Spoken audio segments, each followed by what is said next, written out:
So hello student स्वागत करुच्ची आपण मानक आउ एक न्यू वीडियो। सो स्टूडेंट आज आउ एक न्यू इम्पोर्टाट वीडियोटी नहीं आसी आपण मानक पाई। सो वीडियोटी स्टार्ट करबा पूर्व छोटिया अनुरोधटी रखिए, जदि आम ए चैनल को प्रथम थर पर देखुंत ताले जल्दी जल्दी सब्सक्राइब कर नियंतु। सो चलतु बिना किसी डेरी करी आज वीडियो को स्टार्ट करवा। +3 third semester history honours course 7 रो।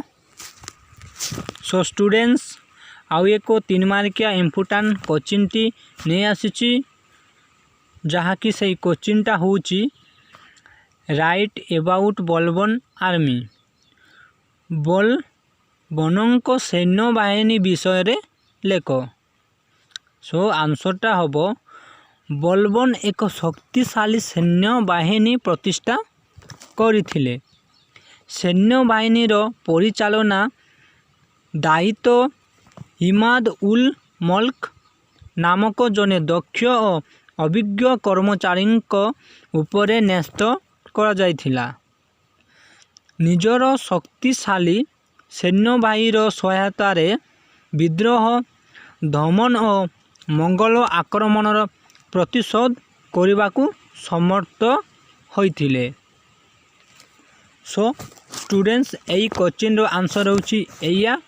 जदि आम ये वीडियो माध्यम आपण मानकु जदि हेल्प होची ताले निश्चित भावे तले कमेंट करी कहिबे। आउ जदि आम ए चैनल को प्रथम थर पर आपण माने देखुचंती ताले निश्चित भावे सब्सक्राइब करी नेबे, काईकि ना यही चैनल रे डेली एजुकेशन वीडियो अपलोड करा जाए। सो वीडियोटी भल लगी गोटे लाइक कर दियो एवं चैनल जदि नुआ ताले सब्सक्राइब करी नियो।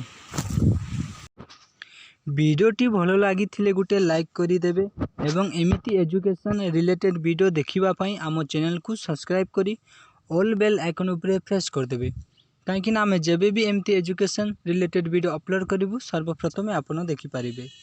सो एतिकी रही देखा हेबो एक न्यू वीडियो। जय जगन्नाथ।